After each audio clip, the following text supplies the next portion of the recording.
So one of the most exciting features coming in Flash CS5 is the ability to take your Flash application and actually compile it to a native iPhone application. Now in this tutorial I'm going to show you the current workflow that we have for this. Now it's important to note that this is an early pre-release version of Flash CS5. So the exact steps that I'm showing you may change in the final release version. Any APIs may also change. But in this tutorial, I'm going to show you how you can create a simple iPhone application, compile it, and then put it onto your iPhone. So we can see in the welcome screen, I have a new option here to create an iPhone application. So when I select that, it's basically creating a new Flash document that's exactly the right width and height for the iPhone. Now the process of building an iPhone application in Flash is very similar to building an Air application. So what I'm going to do is I'm going to bump up my frame rate to 30 frames per second. I'm going to make the background color black. Now I'm going to create a really simple application that just responds to the accelerometer. I'm going to have a movie clip that actually moves based on the accelerometer in the iPhone. So let me first save this project. I'll save it to the desktop. I'll call it ball move. Okay, so now what I can do is I can start building my application, and again I can build it exactly the same way that I build any Flash movie. So I'm just going to get the oval tool. I'm going to draw out a green ball here, and now I want to turn that into a movie clip. So convert to symbol. I'm going to keep the registration point in the center. I'll call that ball, and then I'll also come and give it an instance name of ball. Now I also want to turn on cache's bitmap for this movie clip, so that it's actually just cached as a bitmap on the phone rather than having to continuously redraw vectors. Now it's important to note that we actually now have hardware acceleration for the iPhone that you can use. I'm not going to use it in this example because some of the APIs surrounding that are actually going to be changed. So, but we do have hardware acceleration support. But in this example, we're just going to use software rendering. So I have my movie clip here on the stage. Now I want to start writing just some simple action script that's going to move this ball around based on the accelerometer. So let me just rename this layer to ball, create a new layer above that called actions, and lock it. Okay, so the first thing that I need to do if I want to respond to the accelerometer is I need to create a new instance of the accelerometer class. So I'm going to say var ACC, and then we can see here accelerometer, and it's actually in the flash.sensors package, which is a new package, and again this is based on Flash Player 10.1. So you're going to be able to use the accelerometer on other mobile devices as well, not just the iPhone. So equals a new accelerometer. So now that I have this new accelerometer instance, I can now respond to the accelerometer event.update event. So ACC, add event listener, and then accelerometer.update. And I'm going to have that call a function called update. Okay, so now this accelerometer update event, it doesn't fire fast enough so for me to actually do my moving of the ball inside of this event. Basically what I'm going to do is I'm going to store the changes of this update event in a couple of variables, and then in an onEnter frame I'm going to interpolate between those variables. So what I'm going to do is I'm going to create two variables, one target X and the other one target Y. And now let me create that update function. So function update, and it's going to be of type accelerometer event. And you're also seeing some of the new code features here in Flash CS5, which is very welcome change. So now that I have this, all I'm going to do is I'm going to set those two properties I just created, so tx, and then inside of this event object we can see we have acceleration x. So that's essentially the acceleration value from the accelerometer sensor. Now this number is too small to actually use, so what I'm going to do is I'm going to multiply that by 100. And I'm going to do a similar thing for the y. Now I myself am very new to this API, so but I'm just showing you a simple example of what you can do here. Again, you can get the values for the x, y, and z properties from the accelerometer. We're just going to use x and y here.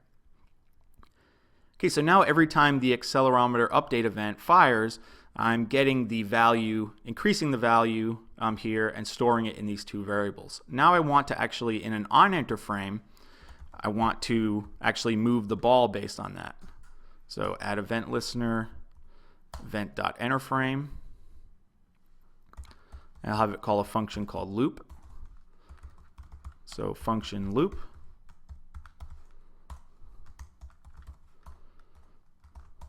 So now real simple inside of here, I'm going to update the ball.x property. I'm going to add an amount to that. And again, this is basic kind of easing code here. So what I want to do is I want to find out the value of the current ball.x plus this tx variable, this target x variable. So what I'm going to do is inside of here, I'm going to say ball.x plus tx. And that's essentially going to be the new target for the ball.x. So now what I need to do is I need to subtract that from ball.x. And now again, I can multiply this by a number here just to decrease that value a little bit. So each time we come through, we're going to be, over time, we're going to be approaching the target, which is ball.x plus tx. And again, this is kind of basic easing functionality here. So it's going to be a similar thing for the ball.y. So let me just change these properties. This is going to be ty. This is going to be y. Now in order to get it working correctly for the accelerometer here, I actually want to subtract ty from the ball.y, just so that it works the way that you think it should once it gets onto the phone. And ball.y. So here's my basic accelerometer-based animation. Now obviously if I test this, and we can see what happens if I hit Command Enter, this is actually going to test this just like it does an air application. So we can see it's actually running an ADL just like any other air application you create in Flash. But obviously the accelerometer is not, there is no accelerometer on my Mac. So in order to test these phone-specific features, I'm actually going to have to put this application onto my iPhone. Now we are looking at ways in the future of being able to simulate these different types of things, but for right now I'm going to have to actually compile this and put it onto my iPhone to see this animation happening. So how do we actually compile this application? So again, it's very similar to compiling an air application. So I'm going to go into the air settings window. Now it's important to note again that this workflow may change as far as the UI you're seeing here and the menus and things like that. So under profiles, I want to make sure mobile device is selected, which it is. Now under signature, this is where you basically you have to become a member of the iPhone developer program with Apple. So that is essentially something where you pay $99 a year, and that's going to allow you to actually develop iPhone applications. Now there's two files that you need to generate from the Apple website in order to compile. You need to have a iPhone developer certificate, and we can see down here the iPhone digital signature. This is pointing to the certificate that I downloaded from the Apple website, and I need to put in my password here. The other is called a mobile provisioning profile. Now that actually has my app ID, and it also has this bundle seed ID, which I need to put in here. So actually let me have that on the clipboard. So let me just seed, and here's the actual bundle seed ID. And again, these two pieces of information are things that you actually download from Apple. So I'll paste that in. And now under icons, now I can actually provide the icons for my application. So there's three icons you provide. One is a 29 by 29, and I already have these created here on the desktop. So these are just PNGs. Then a 57 by 57 pixel icon, and then lastly a 512 by 512. So there are my icons set now. And now if I go to the Output tab, we can see I have different options for the output type. Obviously, I want to create an iPhone application, so I'm going to check off iPhone. Now, one of the things to note is the compilation process can take quite a long time. So this is not something where, it's a lot slower than just testing your application here on the desktop. So what I'm going to do is I'm going to start publishing this. So now it's actually compiling my application. Now we can see under here we have different deployment types. If I just want to publish it quickly, or as quickly as possible to put on my device, I want to choose the one that's selected here. If I want to actually debug the application, so I can actually receive trace statements from the application running on my iPhone here in Flash, I can choose this. If I want to deploy it in an ad hoc fashion to up to 100 iPhones, I can choose this. But most importantly, if I want to actually sell this on the App Store, I want to choose this deployment one. And so now it's finished compiling. I'll click OK. So now on the desktop, we can see I have this ballmove.ipa file. That is the iPhone application. So now what I want to do is I want to put this onto my iPhone. So I'm going to open iTunes here, and I already have my iPhone connected. Now all I need to do is to actually drag that IPA file directly into iTunes, into my library. And now we can see here it's showing up in my applications. There's my ball move application with the custom icon. Now I want to go to my iPhone, go to applications, and I can see it's checked off here, so it's going to be added to my phone. I'm going to hit sync, and now it's actually going to copy that ball move application onto my iPhone. You can see it's installing right there. And there we go, it's finished installing. Now actually, I'm going to launch Photo Booth so you can see this actually on the device here. So let me get this started. So there's the custom icon here for my application.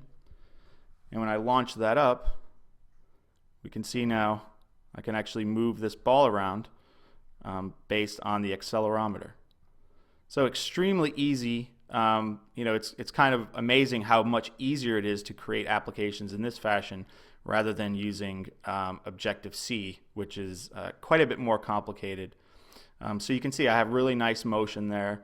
And again, if I had hardware acceleration enabled, I'd be able to get really, really fast performance. But you can see it's really nice movement here based on the accelerometer.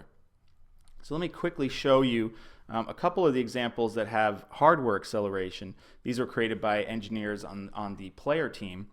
So this is an example with a bunch of graphic sprites that are being animated. And again, this is using the OpenGL or the hardware acceleration on the actual iPhone. And you can see really, really fast performance. This is using a different API than Cache's bitmap, which actually keeps these things cached even when you rotate them, change the opacity, and do different things like that. So really fast performance. The other one is a 3D dice example, which has physics applied. So here we have three die here that are actually moving around in 3D space with physics applied to them. And you can see we get really nice performance out of this because, again, we're using the new hardware acceleration features. So even as these things are rotating in 3D space, they remain cached on the GPU on the phone, so giving you really nice performance. So that's the basics right for now of creating iPhone applications using Flash CS5. Again, things may change slightly in the final release version, but you can see it's incredibly easy now to create nice iPhone applications using Flash.